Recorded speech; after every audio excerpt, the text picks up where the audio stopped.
विभिन्न पार्टीका नेता कर्मीहरू यहाँ उपस्थित सबैलाई मेरो अभिवादन छ। म एउटा विदेश भ्रमणको एउटा भिसा प्रोसेसको बायोमेट्रिकमा ठिक टाइममा जानुपर्ने भएको हुनाले अघि म बस्न नसकेको हो। म त्यसको निम्ति क्षमा याचना गर्छु। उनीहरूले ठिक टाइम दिए हुन्छ त्यही टाइममा पुग्नुपर्ने हुन्छ। त्यस कारणले म 2-3 जना साथीहरूको भनाइ मैले सुन्न पाइनँ। अब 20 मिनट समय रहेछ।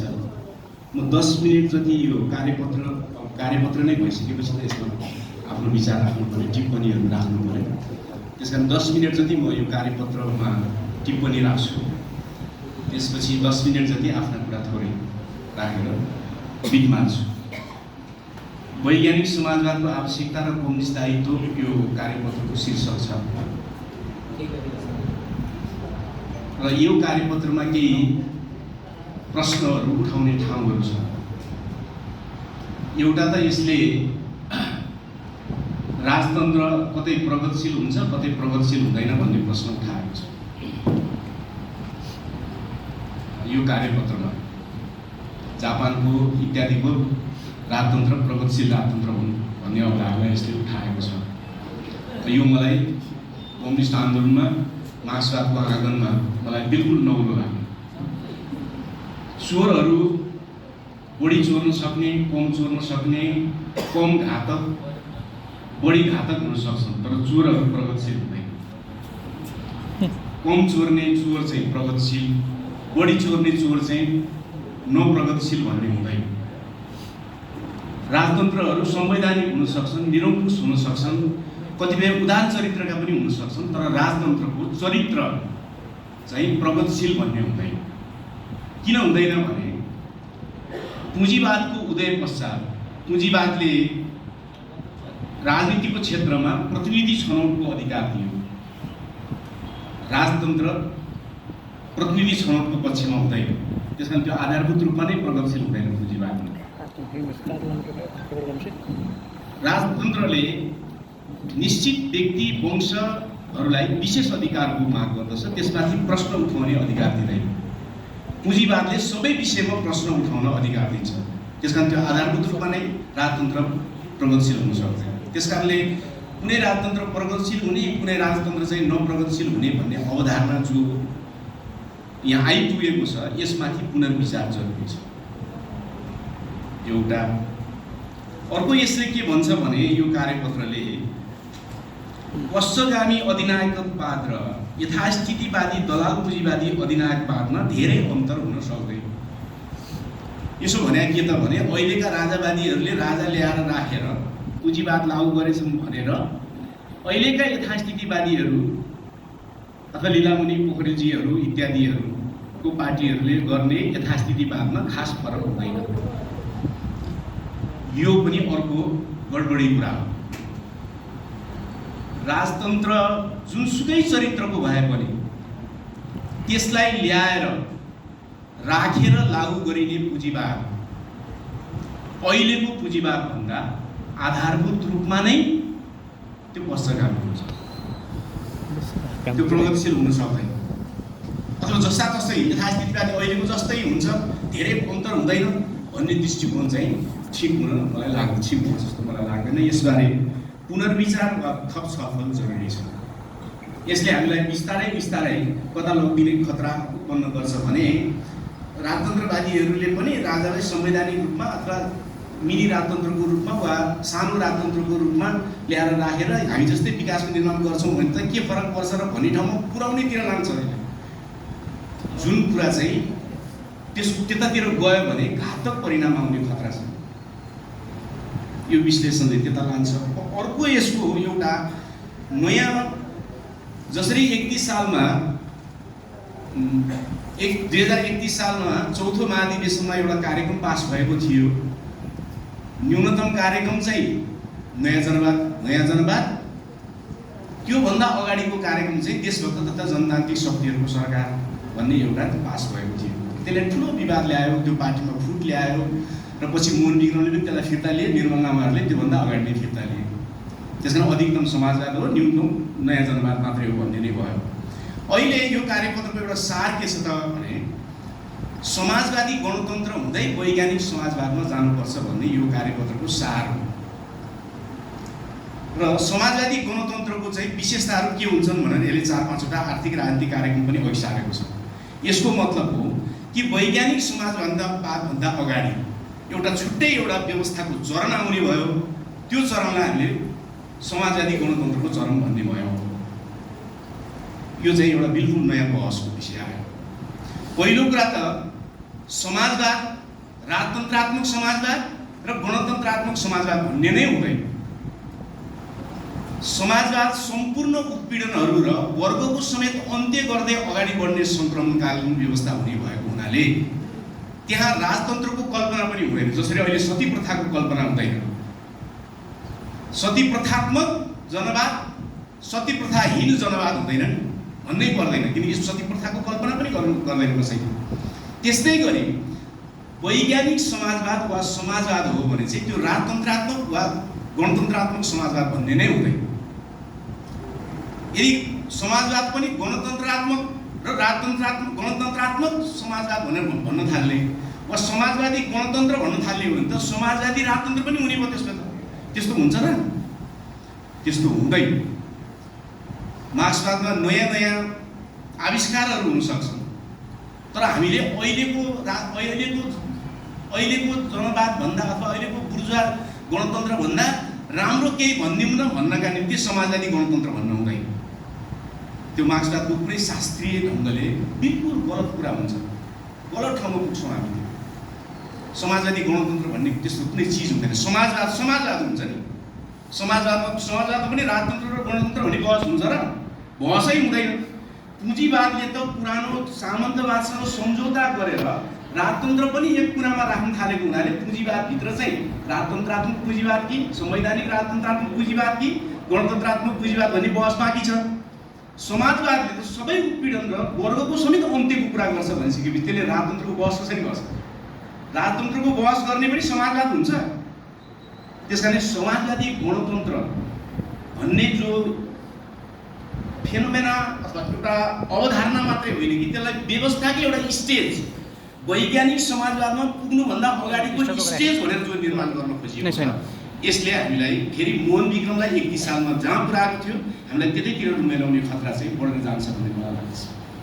यो बारेमा मित्रहरूले तपाईँहरूको पार्टीभित्र वा तपाईँहरूको बौद्धिक फाँटमा राम्रोसँग छलफल फेरि एकचोटि होस् भन्ने म कामना गर्न चाहन्छु। र यसले राष्ट्रिय स्वाधीन सरकारको कुरा उठाउँछ र राष्ट्रिय स्वाधीन सरकार कोसँग मिलेर बन्छ भन्ने कुरा उठाउँदैन। अघि यहाँ प्रस्तुत गर्ने क्रममा कमरेड धर्मेन्द्रले भन्नुभयो संसदभित्र बसेर लड्नेहरूले त्यही लड्नु पर्यो, बाहिर बसेर लड्नेहरूले यही लड्नु पर्यो। उहाँले यसो भनेपछि मैले यो कार्यपत्र अलिअलि बुझ्न थालेँ। के बुझ्न थालेँ त भने राष्ट्रिय स्वाधीन सरकार भने चाहिँ अहिलेको संसदमा बस्ने मान्छेहरू सहित बसेर बनाउने रहेछ भन्ने मैले बुझ्न थालेँ। अब अहिले संसदमा बस्ने पार्टीहरू सहित बसेर बनाउने हो भने त्यो राष्ट्रिय स्वाधीन सरकार कसरी हुन्छ? कोसँग बसेर बनाउने हो? अब देउबासँग पनि बसेर बनाउन मिल्ने कम्युनिस्ट पार्टीहरू त छन् नेपालमा। अब यो कार्यपत्र प्रस्तुतले त त्यो कल्पना गर्न सक्दैन। त्यो पार्टीले त कल्पना गरेर मलाई थाहा छैन। अब यो पार्टीले अरू दुईटा पार्टीलाई बोलायो यहाँ संसदमा चाहिँ चलखेल गर्ने। एमसिसीको सारथी बनेका पार्टीहरूलाई यो पार्टीले यहाँ बोलाएको छ भने चाहिँ म के कल्पना गर्छु भने माओवादी केन्द्र र माधव नेपालजीको समाजवादी सम्म चाहिँ मिलेर राष्ट्रिय स्वाधीन सरकार बन्न सक्छ। किनकि यहाँ आमन्त्रित गरेर बोलाइएको छ, उहाँहरूसँग समाजवादकै बहस गरिएको छ र संसदभित्र बस्नेहरू त्यहाँ बसेर लड्नु पर्यो, यहाँ बस्नेहरू यहाँ बसेर लड्नु पर्यो भनेर उहाँले अघि भनेको हुनाले उहाँहरूसहित राष्ट्रिय स्वाधीन सरकार बन्न सक्ने भयो। अब उहाँहरूसहित बन्न सक्ने हो भने त केपी ओली सहित बन्न सक्नुपर्ने हुन्छ। किनकि केपी ओलीजी त उस्तै त हो, बोली वचन मात्रै अलिक क्षुद्र हो, नीति त उही नै हो। भनेपछि अब उहाँको पछि लाग्दै जानुभयो। अर्को एउटा पार्टी पनि छ नेकपा नामको, होइन? उहाँ त संसदमा नगइसक्यो भन्नाले उहाँ बस्न सक्ने कुरा भएन। भनेपछि मागे समाजवादी र नेकपा एमाले सहितको राष्ट्रिय स्वाधीन सरकार बन्ने हुन्छ यो कार्यपत्र अनुसार। होइन भने यो कार्यपत्रले किटान गर्नु पर्थ्यो। अहिले भएका संसदवादी बाहेकको राष्ट्रिय संयुक्त सरकार भनेर किटान गर्नु पर्थ्यो। त्यो किटान यसले गर्दैन। नगरिसकेपछि उनीहरू सहितको राष्ट्रिय स्वाधीन सरकार कसरी हुन्छ? उनीहरू नवउदारवादलाई अर्थतन्त्रको मूल मोडेल मान्छन्। विश्व बैंकले र आइएमएफले जे भन्छ त्यसको आधारमा उनीहरू बजेट बनाउँछन्। एमसीसीमा उनीहरूले संसदबाट मजाले पारित गर्छन्। त्यो कानुनी होइन, त्यो केही पनि होइन भन्ने त नकजरो कुरा, मान्छेहरूलाई उल्लु बनाउने कुरा। एमसीसी संसदबाट पास गरेका छैन, लाल गर्ने लागेको छैन, केही पनि छैन, कानुनी हैसियत छैन, केही पनि छैन भने किन पास गरेका थिएन? त्यो केही पनि होइन भने किन पास गरे? आफ्नै कार्यकर्ताको टाउको फुटिसकेपछि किन पास गरेका थिएन? त्यस्तो कुरा गर्ने मञ्चमा आएर भनिदिनु त सहिलो छ, कुरा त्यस्तो छैन। त्यसकारण उनीहरू साम्राज्यवादको मूल अर्थनीति नवउदारवाद लागू गर्ने सारथीहरू हुन्। विस्तारवाद वा भारतीय साम्राज्यवादका उनीहरू चाकरहरू हुन्। हामीले हाम्रो मञ्चहरूमा त भन्ने गरेका छौँ नि त, सबैलाई थाहा छ नि। यथार्थ त यही हो। अब उनीहरू सहितको राष्ट्रिय स्वाधीन सरकार चाहिँ बन्छ कसरी? र अर्को मलाई अचम्म लाग्ने के छ भने नेपालमा दुनियाँभरिका कम्युनिस्ट पार्टीहरूले अहिले पनि करिबन 1 लाखभन्दा बढी बलिदान भएको भारतीय कम्युनिस्ट आन्दोलन जनयुद्धमै छ अहिले पनि। तर पिपुल्स वारले कहिले पनि दुश्मन वर्गको संसदीय पार्टीहरूसँग मिलेर कुनै अन्तरिम सरकारको प्रस्ताव राख्दैन। 85,000 बलिदान भएको पेरु कम्युनिस्ट पार्टीको गोन्जाहरूले कहिले पनि त्यहाँको फुजिमोरी सरकारसँग मिलेर यो व्यवस्थालाई प्रगतिशील बनाउन भनेर कुनै प्रस्ताव उनीहरूले राख्दैन। चिनिया कम्युनिस्ट पार्टीले पनि राखेन 1921 मा, कसैले पनि राख्दैन। तर नेपालका कम्युनिस्ट पार्टीमा हामीलाई यो के रोग लागेको छ कि उनीहरूले हामीलाई गोन्दैनन्, हामी उनीहरूसँग राष्ट्रिय स्वाधीन सरकार बनाउन भनिराखेका हुन्छ। के रोग लागेको छ हामीलाई? हामी त हाम्रो मुद्दामा लड्दै पो जानुपर्ने हो र शक्ति सन्तुलन पुगेपछि पो अनि मध्यम वर्गलाई पनि तान्नलाई, अरूलाई पनि तान्नलाई यस्ता प्रकारको राजनीतिक नारा दिने होला। अहिले हाम्रो त्यो हैसियत पनि पुगेको छैन। क्रान्तिकारी आन्दोलन छिन्न भिन्न भएको छ। वैचारिक रूपमा निकै नै अन्यलहरूको बिचबाट हामी घुमिरहेका छौँ। तर हामीलाई के लाग्दछ त भने दुश्मनसँग हामी शक्ति सन्तुलनमा पुग्यौँ र ल आऊ संयुक्त सरकार बनाउँ भनेर हामी नारा बनाइराखेका हुन्छौँ। मलाई लाग्दछ अहिले नेपालको संसदीय व्यवस्था साम्राज्यवादको दलालको रूपमा पालित पोषित भएको संसदीय व्यवस्था अहिले हामीसँग संयुक्त सरकार बनाउनु पर्ने हालतमा छँदा पनि छैन। हामीलाई उल्लेख गरेका पनि छैन। उनीहरूसँग लड्नु पर्ने, लडेर उनीहरूलाई भत्काउने ठाउँमा पुग्ने स्थितिमा मात्रै मध्यम वर्ग लगायतका तबकाहरूलाई आकर्षित गर्नका निम्ति उनीहरूलाई पनि क्रान्तिमा सपना देखाउन निम्ति विभिन्न राजनीतिक त्यस्ता नाराहरू, संयुक्त मोर्चाका नाराहरू आउन सक्दछन्। अहिले त्यस प्रकारको नाराको कुनै औचित्य म देख्दिनँ। त्यसैले कार्यपत्रको सन्दर्भमा मैले भन्ने एउटा कुरा यो हो। अब अर्को कुरा चाहिँ के हो त भने जमिनमा जन्मसिद्ध अधिकार हुने बित्तिकै समस्या समाधान हुन्छ, समाजवादको समस्या समाधान हुन्छ भन्ने कुरा भने चाहिँ अहिले भने होइन। त्यो मार्क्सले धेरै पहिलेको सन्दर्भमा भने हो, जुन बेलामा जमिन कारखानाहरू चाहिँ मुख्य उत्पादक शक्ति थिए। तपाईँ हामी सबैलाई थाहा छ एलन मार्क्स क्यानेडियन नागरिक थिए। अमेरिकामा उनको जमिनको एक टुक्रा पनि थिएन। फेसबुकका मार्क जुकरबर्ग पनि उनी कुनै जमिनको मालिक थिएन। तर उनी अहिले सम्पत्तिमा सबभन्दा हालिमहली गर्ने तत्त्वहरूको रूपमा उनीहरू संसारमा उपस्थित छन्। किन छन्? जमिनको कारणले छैन, टेक्नोलोजीको कारणले छ। त्यसकारण आजको स्वामित्वको सवाल उठाउँदाखेरि हामीले जमिनको सवाल उठाउने बित्तिकै निजी सम्पत्तिको समस्याको हल हुन्छ भनेर सोच्यौँ भने त्यो मार्क्सकालीन परिकल्पना हुन्छ। उत्पादनका सम्पूर्ण साधनहरूमा जनताको सर्वहाराको स्वामित्वको कुरा गर्ने हो भने त्यो जमिनको कुरा उठाएर मात्रै पुग्दैन, कारखानाको कुरा उठाएर मात्रै पुग्दैन। अब विज्ञान प्रविधिको कुरा उठाउनुपर्छ, किनकि जसले टेक्नोलोजीको कुरा गर्दछ त्यसले संसार हाँक्दछ। किनकि आजको मुख्य उत्पादक शक्ति टेक्नोलोजी हो, विज्ञान प्रविधि। जसले विज्ञान प्रविधि पक्रियो 1000 बिघा जमिन हुने सामन्तहरू पछाडि परे, टेक्नोलोजी हुनेहरू अगाडि गयो।